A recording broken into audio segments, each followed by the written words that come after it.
స్తోత్రం.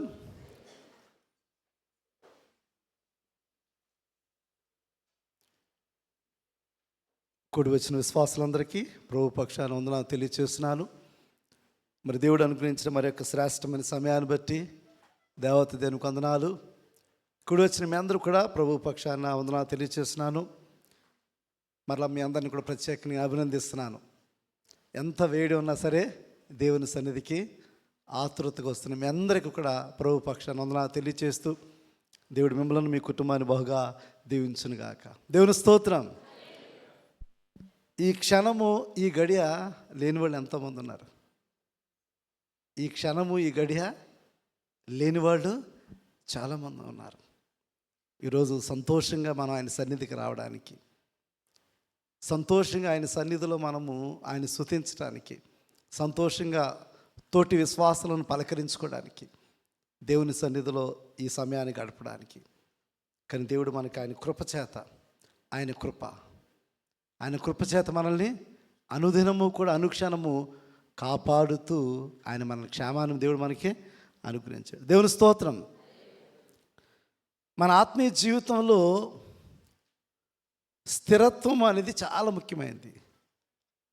స్థిరత్వము, స్టెబిలిటీ చాలా ముఖ్యమైనది. ఈ ఆత్మీయ జీవితంలో స్టెబిలిటీ లేకపోయినట్లయితే, అంటే స్థిరత్వం లేకపోయినట్లయితే గ్రోత్ అనేది మన లైఫ్లో ఉండదు. ఎవరైనా ఒక వ్యక్తి ఒక జాబ్లో ఆయన ప్రారంభించినప్పుడు ఆ జాబ్లో అతడు పురోగతి సాధించాలంటే, ఆ జాబులో అతడు ఉన్నతమైన స్థితికి వెళ్ళాలంటే ఆ జాబులో అతను స్థిరముగా నిలబడాలి. ఏ ప్రొఫెషనల్ అయినా అంతే. నేను చదువుకున్న సమయంలో నాతో పాటు ఒక స్నేహితుడు ఉండేవాడు. చాలా టాలెంటెడ్, చాలా తలాంతులు కలిగినవాడు. అన్ని విషయాల్లో కూడా చక్కని తలాంతులు కలిగినవాడు. కానీ అతనిలో ఒక మైనస్ ఏంటంటే స్టెబిలిటీ లేదు. అతనికి ఏ మాట మీద కూడా స్టెబిలిటీ ఉండదు. ఏదైనా డిగ్రీ అయిపోయిన తర్వాత అతడు ఎన్నో జాబ్స్కి వెళ్ళాడు, ఏ జాబ్లో కూడా స్థిరపడలేదు. నేను అప్పుడప్పుడు ఇండియాకి వెళ్తున్నప్పుడు, మేము బయటకు వెళ్తున్నప్పుడు కలుస్తూ ఉంటాడు. కలిసినప్పుడు చాలా ఎగ్జైట్ అవుతుంటాడు. నేను అడుగుతాను, నువ్వే జాబ్ చేస్తున్నావు అంటే, నేను పలానా జాబ్ చేస్తున్నానని చెప్పి. అంటే ఏ పనిలో కూడా తను స్థిరముగా అతను నిలబడలేదు. జీవితంలో ఇంకా అతను స్థిరపడలేదు. మనం అడిగాను, వివాహం అయిందంటే ఇంకా వివాహం అవ్వలేదు అన్నాడు. అదేంటి వివాహం అవ్వలేదంటే? నన్ను అడుగుతున్నాను, మీకు ఎంతమంది? నాకు 2 పిల్లలని చెప్పాను నేను. తనకి ఇంకా జీవితంలో స్థిరపడలేదు, వివాహం కూడా అతనికి అవ్వలేదు. అంటే స్థిరత్వం లేకపోవడం వల్ల జీవితంలో ఎన్నో విషయాలు మనం ముందుకు వెళ్ళలేము.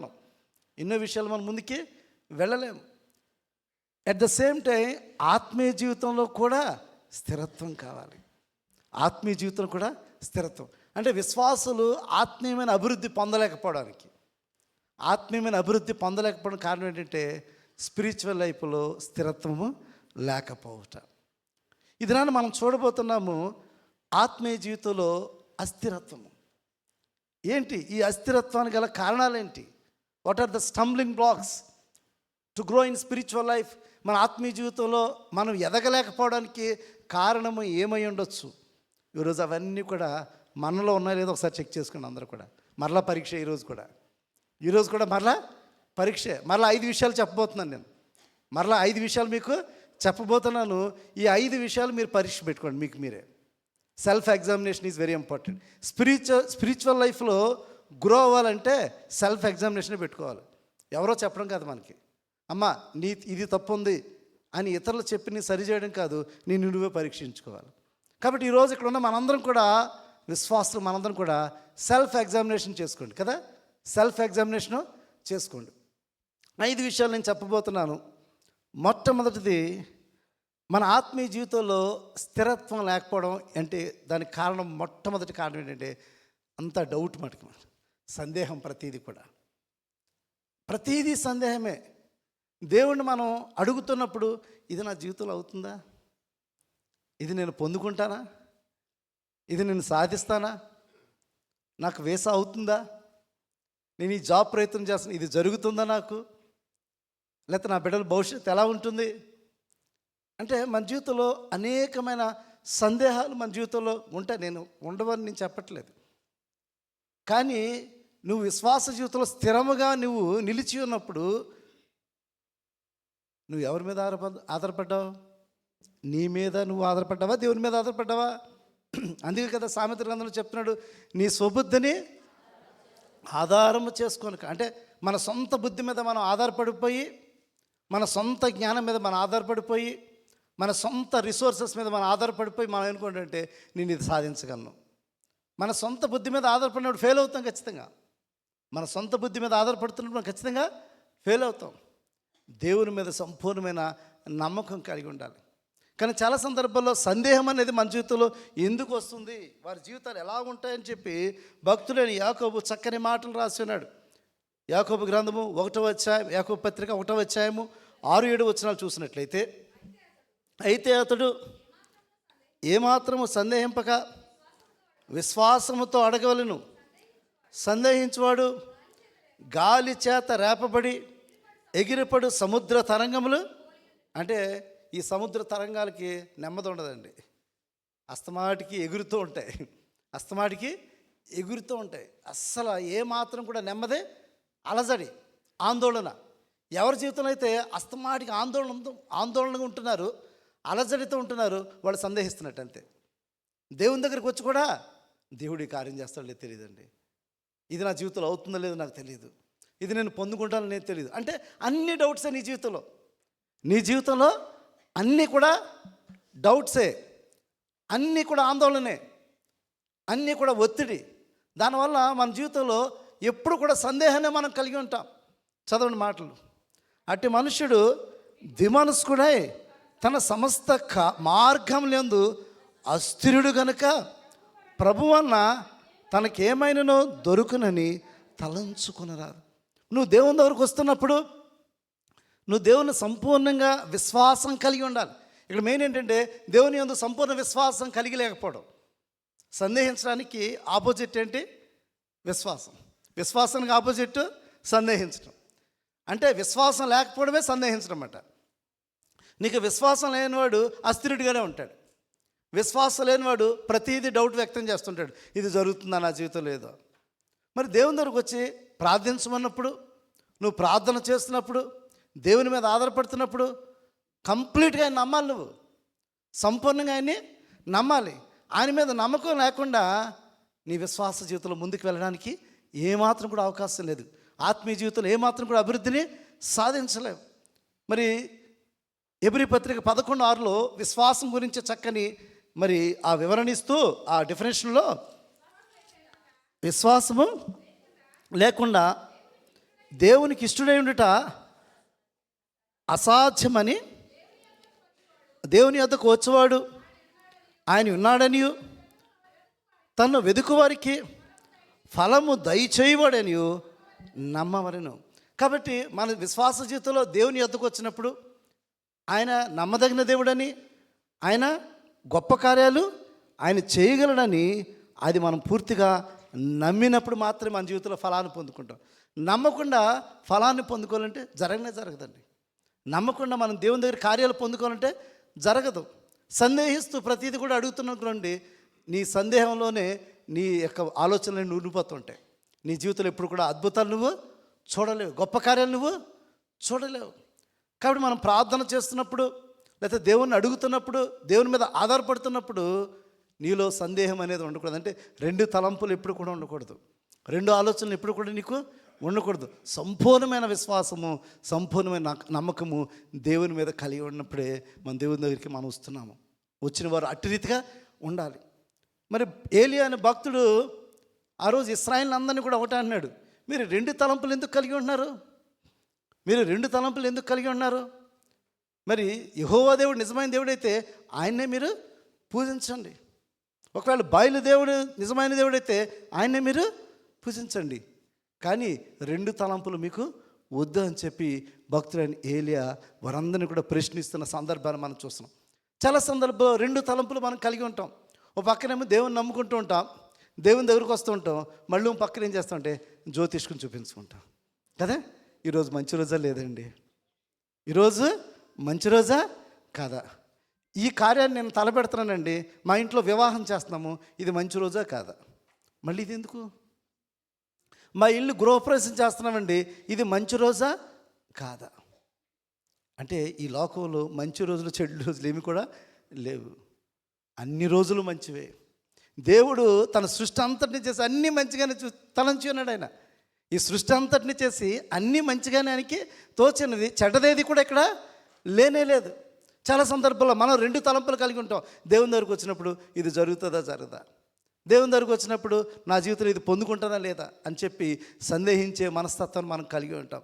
అక్కడ ఏలియా వాడు అన్నాడు, మీరు రెండు తలంపుల మధ్య ఎంతకాలం ఉంటారు? ఎలాగా రెండు తలంపుల మధ్య మీరు ఎంతకాలం ఉంటారు? మీరు దేవుని సంపూర్ణంగా నమ్మి విశ్వసిస్తున్నప్పుడు లోకంలో మీరు పనులు చేయొద్దు. లోకంలో మీరు జ్యోతిష్కాలు చూపించడం, లోకంలో మంచి రోజులు చూపించుకోవడం, లోకం యొక్క సాంప్రదాయాలను పాటించడం, మీరన్నీ కూడా మీరు చేయొద్దు. అట్టి రీతిగా మీరు చేస్తున్నట్టే మీరు సంపూర్ణంగా దేవుని నమ్మినవారు కాదు, సంపూర్ణంగా మీ దేవుణ్ణి నమ్మినవారు కాదు. ఈరోజు అటువంటి వారు ఎవరైనా ఉన్నట్లయితే సరి చేసుకోండి. మీరు దేవుని యందు సంపూర్ణమైన విశ్వాసం కలిగినప్పుడు మళ్ళీ లోక సాంప్రదాయాన్ని మీరు ఆచరించవద్దు, లోకస్తులు వెళుతున్న మార్గంలో మీరు వెళ్ళవద్దని దేవుని వాక్యం మనం స్పష్టంగా సెలవిస్తుంది. కాబట్టి విశ్వాస జీవితంలో మరి స్థిరత్వం లేకపోవడానికి స్పష్టమైన కారణం మనకి సందేహించే మనస్తత్వం. ప్రభువైన యేసుక్రీస్తు కూడా తన శిష్యులకు ఒక లెసన్ టీచ్ చేశాడు. ఆయన ఓ రోజు ఆయన వెళ్తున్న సమయంలో ఒక అంజూర చెట్టు అక్కడ ఉన్నది, అక్కడ కాయలు కాయట్లేదు. వెంటనే దేవుడు ఏం చేసిన దాన్ని శపించేశాడు. దేవుడు వెంటనే దాన్ని శపించాడు. చూడండి వాక్యం చూసినట్లయితే మత్తయి సువార్త 21వ అధ్యాయము 21, 22. మత్తయి సువార్త మరియు మీరు ప్రార్థన చేయనప్పుడు 21, 21 అందుకు యేసు మీరు విశ్వాసం కలిగి సందేహింపకుండిన ఎడల ఆ అంజూరపు చెట్టును జరిగిన దాన్ని చేయుట మాత్రమే కాదు, ఈ కొండను చూచి నీవెత్తబడి సముద్రములో బడుదుగాక అని చెప్పిన ఎడల అలాగూ జరిగినని మీతో నిశ్చయముగా చెప్పుచున్నాను. మరియు మీరు ప్రార్థన చేయనప్పుడు వేటిని అడుగుదురో అవి దొరుకునని నమ్మిన ఎడల వాటన్నిటినీ మీరు పొందుదురని వారితో చెప్పాను. కాబట్టి మీరు ప్రార్థన చేసినప్పుడు దేవుని మీరు అడుగుతున్నారు. మనకు వచ్చిన పెద్ద ప్రాబ్లం ఏంటంటే వెన్ యూ ప్రే ఇమీడియట్లీ జరిగిపోవాలి, అంతే కదా. మనం ప్రార్థన చేసినప్పుడు ఇమీడియట్లీ జరిగిపోవాలి. చాలా సందర్భాల్లో ఇది పెద్ద ప్రాబ్లం అండి. మనం అంటే we are not really looking for the god's will in our life. దేవుని చిత్తం ఏంటో మనం ఆలోచించాం. దేవుని చిత్తాన్ని ఆలోచించకుండా మనం ఏం చేస్తామంటే మనకి ఇష్టమైనది జరిగిపోవాలి, మనకు అనుకున్నది జరిగిపోవాలనుకుంటాం. మనకు అనుకున్నది జరిగిపోవాలని మనం అనుకున్నాము, అది మన మంచిదో కదా మనకు తెలుసా? అది నీకు శ్రేష్టమైనది నీకు తెలుసా? తెలియదు. తెలియకుండా చాలా సందర్భాల్లో మనం అనుకున్నది మనకు జరగట్లేదని చెప్పి చాలా సందర్భాల్లో మనం సణుక్కుంటూ ఉంటాం. దేవుని దృష్టిలో దేవుని దగ్గరికి వచ్చి సణుక్కుంటూ ఉంటాం. దేవుని దగ్గరికి వచ్చి మనము బాధపడుతూ ఉంటాం, ఆందోళన చెందుతుంటాం, చాలా బాధపడుతూ ఉంటాం. దేవుని దగ్గరికి వచ్చినప్పుడు ఆయన కార్యం చేస్తాడని నమ్మినప్పుడు we need to wait for God's timing. దేవుని యొక్క సమయం కొరకు వేచి ఉండాలి, దేవుని కార్యం కొరకు మనం వేచి ఉండాలి, దేవుని చిత్తం కొరకు మనం వేచి ఉండాలి. ఆ సమయం అయితే ఓపిక అయితే మనకు ఉండదు, ఓపిక అయితే ఉండదు. పొలం వేసినవాడు, ఆ పంట వేసినవాడు అన్ని ప్రక్రియ జరిగిన తర్వాత, వర్షం పడిన తర్వాత ఆ పంట కాపుకు వచ్చేదాకా వెయిట్ చేయాలి. అంటే ఓర్పు కావాలి విశ్వాస జీవితంలో. ఏం కావాలి విశ్వాస జీవితంలో? ఓర్పు కావాలి. ఈ ఓర్పు లేకపోవడం వల్ల చాలా సందర్భాల్లో సందేహిస్తూ ఉంటాం అన్నమాట. చాలా సందర్భాల్లో అటు రీతికి మనం ప్రవర్తిస్తుంటాం. దీనికి చక్కని ఉదాహరణ అబ్రహాం గారి యొక్క జీవితాన్ని మనం తీసుకోవచ్చు. అబ్రహాం గారిని దేవుడు పిలిచినప్పుడు అతను 75 సంవత్సరాలు కదా, 75 సంవత్సరాలు దేవుడు పిలుచుకున్నాడు. నిన్ను గొప్ప నీ సంతానాన్ని నేను ఆస్వాదిస్తాను. పిల్లలే లేరు అక్కడ, ఆయనకి పిల్లలే లేరు. కానీ దేవుడు ఎప్పుడైతే ఆ మాట చెప్పాడో అబ్రహాం విధేయత చూపించాడు. అబ్రహాము విధేయత చూపించాడు. విధేయత చూపించి దేవునితో నడిచాడు. దేవునితో ఆ విశ్వాసయాత్రలో ముందుకి సాగాడు. దేవుని మీద ఆధారపడ్డాడు.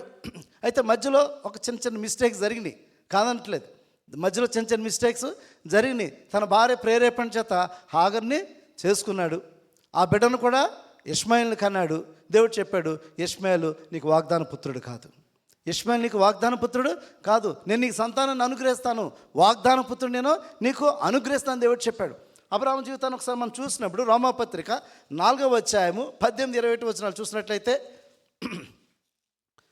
రోమాపత్రిక 4వ అధ్యాయము 18-21 వచనాలు. కాబట్టి నీ సంతానము ఇలాగ ఉండునని చెప్పిన దానిని బట్టి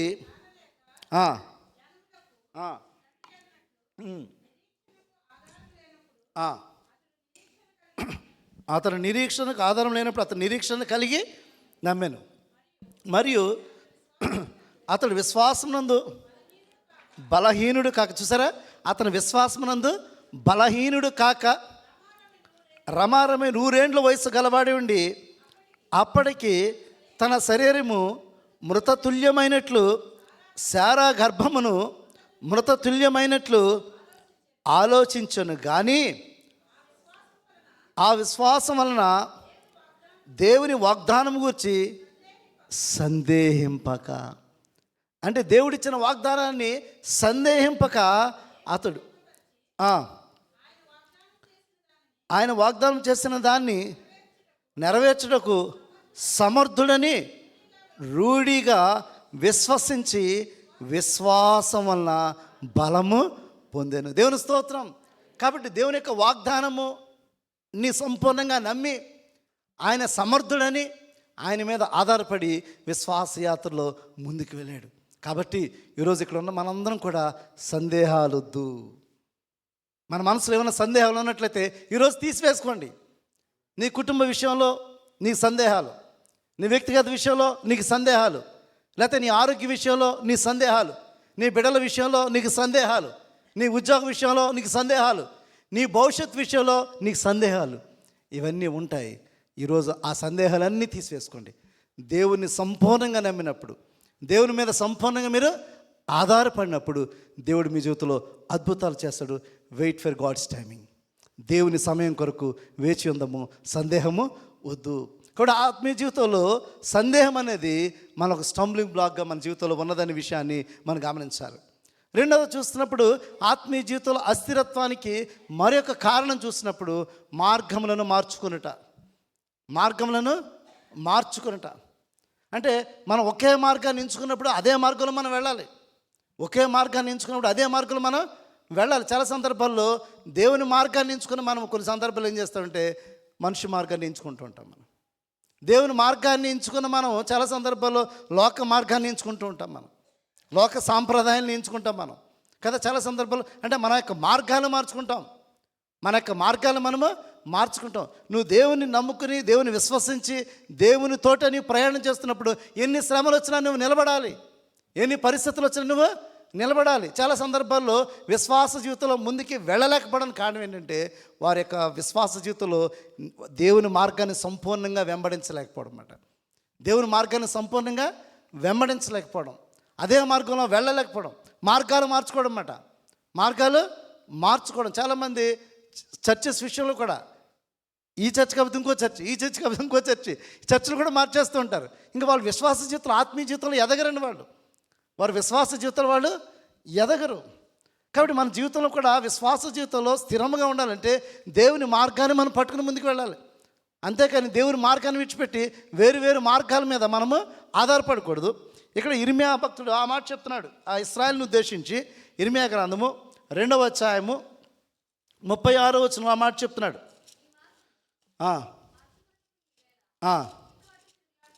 ఇటు తిరుగులాడుచున్నావు, నీవు అష్షూరు ఆధారం చేసుకుని సిగ్గుపడినట్లు ఐగుప్తును ఆధారం చేసుకుని సిగ్గుపడేదవు. చాలా సందర్భాల్లో మనం దేవునినే ఆశ్రయిస్తున్నప్పుడు, దేవుని మీద ఆధారపడుతున్నప్పుడు దేవుడు చేసే కార్యం గురించి వెయిట్ చేయాలి. ఆ రోజు ఇశ్రాయేలు కూడా అంతే. దేవుడు వారిని మిమ్మల్ని వాగ్దాన ప్రాంతం మిమ్మల్ని నడిపిస్తానని చెప్పాడు. దేవుడు వాగ్దాన ప్రాంతం నడిపిస్తానని చెప్పినప్పుడు దేవుడు ముందుకు తీసుకువెళ్తుంటే మధ్యలో కొన్ని సమస్యలు వచ్చినాయి. ఆ సమస్యలు సనుక్కున్నారు. అసలు దేవుడు మా మధ్యన ఉన్నాడా లేదని చెప్పి దేవుడు కోపం తెచ్చే రీతిలో కూడా వాళ్ళు ప్రవర్తించిన తీరు. 40 దినాల్లో వెళ్ళిపోవలసిన వారు 40 సంవత్సరాలు పట్టిందంట అస్థిరత్వం వల్లే. 40 దినాల్లో వెళ్ళవలసిన వారు 40 సంవత్సరాలు పట్టిందండి. అంటే నీ జీవితంలో బ్లెస్సింగ్స్ నువ్వు పొందుకోలేకపోయిన కారణం ఏంటంటే నీలో అస్థిరత్వం. నీలో అస్థిరత్వం అంటే నీ మనసును మార్చుకోవడం, నీ మనసుని మార్చుకోవడం, నీ మనసును దేవుని మీద ఆధారపడలేకపోవడం, నీ మనసును దేవుని మీద లక్ష్యం ఉంచలేకపోవడం, దేవుని మీద కేంద్రీకరించలేకపోవడం అన్నమాట. అంటే మనం దేవుణ్ణి వెంబడిస్తున్నప్పుడు మన లక్ష్యము, మన ఉద్దేశము దేవుని మీద ఉండాలి. ఆ రోజు ఇస్కరియోతు యూదా దేవుని మీద తన యొక్క లక్ష్యాన్ని ఉంచలేదండి. దేవుని యందు తను సంపూర్ణమైన లక్ష్యాన్ని ఉంచలేదు. దేవుని మీద సంపూర్ణమైన లక్ష్యాన్ని అతను ఉంచినట్లయితే క్రీస్తు కొరకు ప్రాణాన్ని అర్పించేవాడు. కానీ క్రీస్తు ప్రాణాన్ని తీయడానికి డబ్బులు తీసుకున్నాడు అతను. తన ఉద్దేశం వేరు. తన ఉద్దేశం డబ్బులు సంపాదించాలని, తన లక్ష్యం దాని మీద ఉన్నది, తన ఉద్దేశం దాని మీద ఉన్నది, దేవుని మీద లేదు. చాలా సందర్భాల్లో దేవుని మీద మన జీవితం కేంద్రీకరించలేకపోవడం కారణం ఏంటో తెలుసా? లోకంలో ఉన్న ఆశలు, డబ్బు ఆశ, డబ్బు మీద లక్ష్యం ఉంచిన వాళ్ళు, లోకంలో ఏదో సంపాదించాలని, లోకంలో ఆనందించాలని, లోకంలో సంతోషించాలని వీటి మీద లక్ష్యాలు ఉంచుతారు. చూసారా? వాళ్ళ జీవితాలు ఎప్పుడు కూడా ఆత్మీయంగా ఉండవండి. ఆత్మీయంగా ఎదగలవు ఖచ్చితంగా. దేవుని మీదే లక్ష్యం ఉంచినప్పుడు ఆత్మీయంగా నువ్వు ముందుకెళ్తావు. ఖచ్చితంగా నీ ఆత్మీయ జీవితంలో ఎదుగుతావు.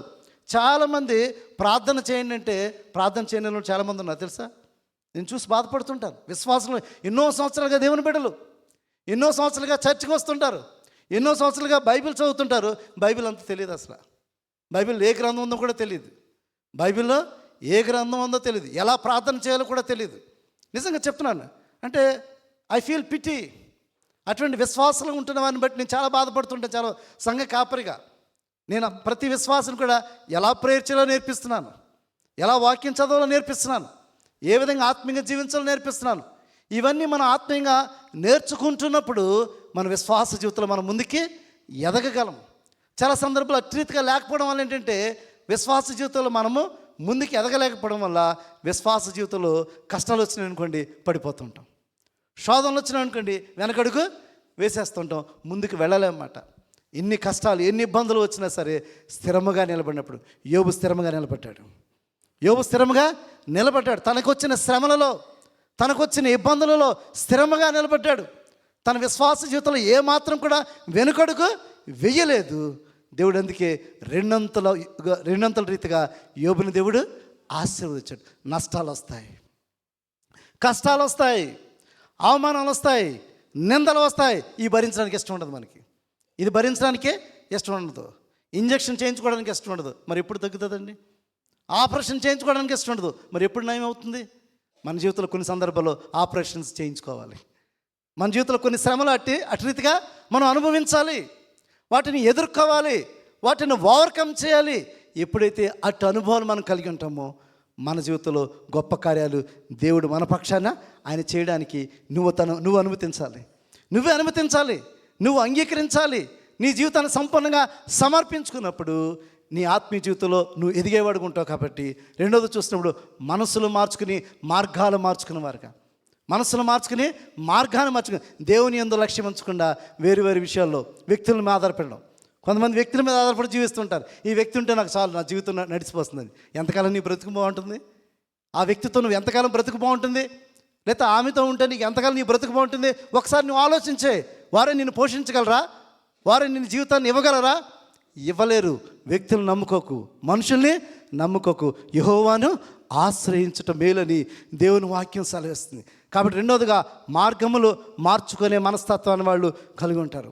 మూడోది చూసినప్పుడు కపటమైన మనస్సు అంటే కపటమైన మనసుకి మనం మోరల్లెస్ చెప్పాలంటే హిపోక్రసీ అని చెప్పాలి. వేషధారణ, హిపోక్రసీ అని చెప్పాలి. హిపోక్రసీ ఎలా ఉంటుందంటే పైకి ఒకలాగా ఉంటాం మనం, పైకి భక్తి గలవారుగా నటిస్తాం కానీ భక్తి ఉండదు. పైకి దేవుని భయం కలిగిన వారుగా నటిస్తాం, దేవుని భయం ఉండదు. పైకి చాలా విశ్వాసాలుగా నటిస్తాం కానీ విశ్వాసం ఉండదు. అంటే జస్ట్ పైకి కనబడ్డాన్ని మటుకి చాలా స్పిరిచువల్గా ఉన్నట్టు, చాలా ప్రార్థనా పరులుగా ఉన్నట్టు, చాలా దేవుని భయం కలిగినట్టుగా మనం ఉంటాం. దేవుని భయం అసలు లేదు. దేవుని భయం ఉంటే ఎందుకు నువ్వు తప్పు చేస్తున్నావు? దేవుని భయం కలిగి ఉంటే నువ్వు ఎందుకు తప్పు చేస్తున్నావు? ఎక్కడ ఉన్నా సరే నువ్వు తప్పు చేయకూడదు. నువ్వు దేవుని భయాన్ని కలిగి ఉంటే నీ వర్క్ ప్లేస్లో తప్పు చేయకూడదు, నీ ఇంట్లో తప్పు చేయకూడదు, బయట సమాజంలో తప్పు చేయకూడదు, నువ్వు ఎక్కడున్నా సరే తప్పు చేయకూడదు. నువ్వు బేరాల్లో ఉన్నా కూడా తప్పు చేయకూడదు. నువ్వు దేవుని భయం కలిగినట్లయితే నువ్వు బేరాలు కూడా తప్పు చేయకూడదు. ఎందుకంటే దేవుని భయం కలిగిన వారు ఎప్పుడు ఒకే రీతిగా ఉంటారు. కపటమైన మనస్సును కలిగి ఉండరు. వేషధారణ కదా, పైకి మటుకు భక్తి గలవారుగా ఉండడానికి ప్రయత్నిస్తాం. గడిచిన వారం చెప్పాను కదా, చర్చికి వచ్చాం, ఫోటో తీసి ఇంటికి పంపిస్తారు. అది వేషధారణే. అంటే ఈరోజు చర్చికి వచ్చినట్టు ఇంట్లో వాళ్ళకి తెలియాలి కదా, ఇంట్లో వాళ్ళకి తెలియాలి. కానీ మన జీవితం 6 రోజులు ఎక్కడుంటుంది? ఈ 6 రోజుల రహస్య జీవితం ఎక్కడుంటుందో ఒకసారి ఆలోచించాయి. అటువంటి వేషధారణ జీవితం మనకి వద్దు. ఆ వేషధారణ భక్తి ఏదైతే ఉందో అది ఎప్పుడు కూడా ఆత్మీయ జీవితంలో ముందుకు ఎదగనివ్వదండి. అటువంటి భక్తి మనకి వద్దు. లేకపోతే ఏదైనా ఒక మన కార్యం జరిగినప్పుడు చాలా ఉప్పొంగిపోవడం అన్నమాట. కష్టం వచ్చినప్పుడు దుఃఖించేయడం, వేదన చెందిపోవడం, అట్టి మనసు కూడా మన జీవితంలో ఉండకూడదు. కాబట్టి కపటమైన మనసు మన విశ్వాస జీవితంలో ఏమాత్రం కూడా ఉండకూడదని దేవుని వాక్యం సెలవిస్తుంది. ఆ వేషధారణ అనేది మన జీవితంలో ఏమాత్రం కూడా వద్దు. కాబట్టి మూడోదో చూసినప్పుడు వేషధారణ అనే మనస్సు, లేకపోతే వేషధారణ అనే కపటమైన మనసు మన విశ్వాస జీవితం ఉన్నట్లయితే అది అస్థిరత్వానికి అది లీడ్ చేస్తుంది. నాలుగోది చూసినప్పుడు చాలా సందర్భాల్లో మనం దేవుడి కార్యాలని మర్చిపోతూ ఉంటాం. చాలాసార్లు చెప్తుంటాను, మ్యాన్ ఫర్గెట్స్, గాడ్ ఫర్గివ్స్. మనిషి పొందుతుంటాడు, చాలా మర్చిపోతుంటాడు. మనుషుల దగ్గర మర్చిపోలేండి, దేవుడు చేసిన కార్యాలు మర్చిపోద్దండి. దేవుడు చేసిన కార్యాలు ఇన్ని సంవత్సరాలు ఎన్నో అద్భుతాలు చేశాడు. ఆ రోజు ఇశ్రాయేలు కూడా అదే చేశారు. వారు వెంటనే ఐగుప్తు నుంచి అలా వచ్చిన వెంటనే ఎర్ర సముద్రం 2 పాయలుగా చేశాడు దేవుడు. ఎంత అద్భుతం అండి. ఒకవేళ ఆ దానికన్నా ముందు ఆ 10 తెగుళ్ళలో దేవుడు అద్భుతాలు చేయలేదా? ఐగుప్తులను బాధించాడు, ఇశ్రాయేలుని ఏమైనా బాధించాడు దేవుడు? మరి అద్భుతాలు కదా. అంటే ఆ 10 అద్భుతాలు చేయడానికి ఫరో మనసును అస్తమాటి కఠినపరిచాడు దేవుడు. తెలుసా వాక్యం ఏముంది? ఫరో మనసును కఠినపరచను అంటుంది. అంటే ఈ 10 తెగుళ్ళు చేయకపోతే విశ్వాస జీవితంలో మార్పులు ఉండవు. చాలా సందర్భాల్లో మన జీవితంలో ఈ జాబ్ రాలేదనుకోండి, మనం చాలా దుఃఖిస్తూ ఉంటాం. లేకపోతే ఈ కార్యం మనం అనుకున్నది కార్యం జరగలేదు కదా, మనకి లోన్ కావాలి, లేకపోతే అది అవ్వలేదు, లేకపోతే డబ్బులు కావాలి మనకు అవ్వలేదు, లేకపోతే వీసా మనకు అవ్వలేదు, లేకపోతే ఇంకోటి ఏదో మన జీవితం అవ్వలేదు. వెంటనే మనం చాలా అసంతృప్తి కలిగి ఉంటాం. We are not satisfied with god. కొన్ని సందర్భాల్లో చర్చ మానేస్తారు కొంతమంది. కొంత సందర్భాలు ఏం చేస్తారు? చర్చ మానేస్తారు. మళ్ళీ ఎప్పుడు వస్తారు? ఇంకా వాళ్ళ జీవితంలో జరగవు. ఇంకా ఎందుకంటే దేవుని మీద నమ్మకం లేనప్పుడు, దేవుడు కార్యం చేస్తారు నమ్మకం లేనప్పుడు ఇంకెందుకు వస్తారు వాళ్ళు? చాలా సందర్భాల్లో దేవుని మీద విశ్వాసం లేని వాళ్ళు ఇటు రీతిగా ప్రవర్తిస్తుంటారు. అంటే స్థిరత్వం ఉండదన్నమాట. వాళ్ళ జీవితంలో స్థిరత్వం ఉండదు. మరి ఇన్ని సంవత్సరాలు ఎన్ని కార్యాలు చేశాడు దేవుడు? నీ కుటుంబాన్ని పోషించలేదా? నీకు ఆరోగ్యాన్ని ఇవ్వలేదా? నేను సజీవ లెక్కలు ఉంచలేదా? అసలు మనందరం కూడా ఒకటి గమనించాలి. ఈరోజు నువ్వు సజీవ లెక్కలో, అది చాలా దేవుడు ఇచ్చిన గొప్ప కృప అండి. ఈరోజు నువ్వు సజీవ లెక్కలో ఉన్నావు, దేవుడు అది ఇచ్చిన కృప. అదన్నీ మర్చిపోతాం మనం. దేవుడు చేసిన కార్యాలన్నీ మర్చిపోయి నీకున్న కొరతలు బట్టి బాధపడుతున్నావు. ఒకసారి ఒక కుర్రవాడు వాళ్ళ ఫాదర్ని బాధ పెడుతున్నాడంట. నాకు ఫలానా నైక్ షూ కావాలని ఏడుస్తున్నాడంట. రోజు ఏడుస్తుంటే పాపం ఆ తండ్రికి అంత సామర్థ్యం లేదు. ఓ రోజు బయట తీసుకువెళ్ళి అక్కడ కాళ్ళు లేని వ్యక్తిని చూపించాడు. ఆయన చూపించేసరికి అతని కాళ్ళు లేవు. దేవుడు నీకు చక్కని కాళ్ళని ఇచ్చాడు కదా. నీకు లేని దాని కొరకు ఎప్పుడు కూడా నువ్వు అసంతృప్తి చెందకు. నువ్వు లేని దాని గురించి ఎప్పుడైనా అసంతృప్తి చెందు అంటే you are not satisfied with god. కానీ నీకున్న వాటి గురించి ఎందుకు ఆలోచించేవు? దేవుడు చేసిన కార్యాలను బట్టి ఎందుకు ఆలోచించేవు? ఆ సంగతులు ఆలోచించేవి మనం. దేవుడు చేసిన మేలును ఆలోచించాము, దేవుడు చేసిన కార్యాలను మనం జ్ఞాపకం చేసుకోము. అక్కడ నీళ్ళు కొరత వచ్చిందంట. అక్కడ వెంటనే వీళ్ళు సండగడం మొదలు పెట్టారు. మాకు అక్కడేమో కీరదోసకాయలు చేపలు ఉన్నాయి, ఇక్కడ మాంసం లేదు. ఇది వాళ్ళ కంప్లైంట్. వాళ్ళకే అక్కడేమో కీరదోసకాయలు చేపలు తిన్నారంట. మరి అక్కడ బానిసత్వంలో ఉన్నారు కదా, కానీ ఇక్కడేమో ఈ ప్రయాణంలో వాళ్ళకి ఆ మాంసం లేదని చెప్పి వాళ్ళు తిరగబడినట్టుగా లేకపోతే సనుక్కున్నట్టుగా మనం చూస్తున్నాం. చాలా సందర్భాల్లో లేని వాటి కొరకు బాధపడకు. ఇతరులకి సెల్ ఫోన్ ఉంది, ఐఫోను, నాకు లేదు. నీకు ఫోన్ ఉందా లేదా? సంతోషించు. నీకు ఫోన్ ఉన్నప్పుడు సంతోషించు. నీకు ఫోన్ లేకపోతే నువ్వు బాధపడాలి. కానీ వాళ్ళకి ఐఫోన్ ఉంది, నాకు ఐఫోన్ లేదు. దయచేసి ఆ విధంగా నువ్వు అసంతృప్తి చెందకు. దేవుని దగ్గరకు వచ్చినప్పుడు సంతృప్తి కలిగి ఉండాలి. When we are more satisfied god will glorified more అని జాన్ పైపర్ అనే దైవజనుడు అన్నాడు. When we are more satisfied god will glorified more అని చెప్తున్నాడు. కాబట్టి దేవుని కార్యాన్ని ఎప్పుడు కూడా మనము మరిచిపోయేవారు ఉండకూడదు. కీర్తన 106:13 చూసినట్టయితే మాట, కీర్తన 106:13, ఆయనను వారు ఆయన కార్యములను వెంటనే మరిచిపోయారు. ఇశ్రాయేల్ గురించి ఆయనను వారు వెంటనే ఆయన కార్యములను వెంటనే మరిచిపోయారంట. ఈరోజు ఇక్కడ ఉన్న మనందరం కూడా ఆయన కార్యాలు మరిచిపోయేవారు అనకూడదు. ఏ నూతన కార్యాలు మన జీవితంలో చేయబోతున్నాడో మనం దాని గురించి ఆలోచించండి. పాత విషయాలు మీరు ఇంకా మర్చిపోండి.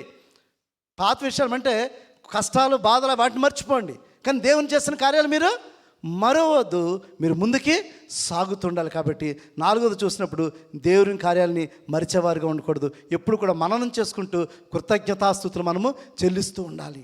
5వది చూసినప్పుడు అస్థిరత్వంలో మరొక ప్రాబ్లం ఏంటంటే పాపాన్ని విడవకపోవడం. అస్థిరత్వంలో మరొక ప్రాబ్లం ఏంటంటే పాపాన్ని విడవకపోవడం అన్నమాట. పాపాన్ని విడవకుండా నీకు బ్లెస్సింగ్స్ కావాలంటే జరగవు. పాపాన్ని విడవకుండా నీకు బ్లెస్సింగ్స్ కావాలంటే జరగవు. చాలా సందర్భాల్లో మనందరూ ప్రాబ్లం అదేనండి. మనం విడిచిపెట్టం. అబ్రాహామును దేవుడు అన్నాడు, నీవు ఆ ప్రాంతాన్ని విడిచిపెట్టి వచ్చా అన్నాడు. విడిచిపెట్టేశాడు, విధేయత చూపించాడు. అతను ఎక్కడికి వెళ్ళాలో తెలుసా? తెలియదు, కానీ దేవుని విధేయత చూపించాడు, ఆ ప్రాంతాన్ని విడిచిపెట్టాడు. ఇక్కడ ఉన్న మనందరం కూడా విడిచిపెట్టం. మనం దేవునికి ఇష్టం లేని మాట మనం విడిచిపెట్టాలి. ఒక యవనస్తుడు వచ్చి నేను నిత్య జీవాన్ని పొందాలనుకుంటున్నాను అని అడిగాడు. అప్పుడు యేసయ్య అన్నాడు, నీవు ఆజ్ఞలు పాటించాలంటే చిన్నప్పటి నుంచి పాటిస్తున్నానండి. మనందరం కూడా చిన్నప్పటి నుంచి క్రైస్తవులుగా ఉన్నవాళ్ళు చాలామంది ఉండొచ్చు.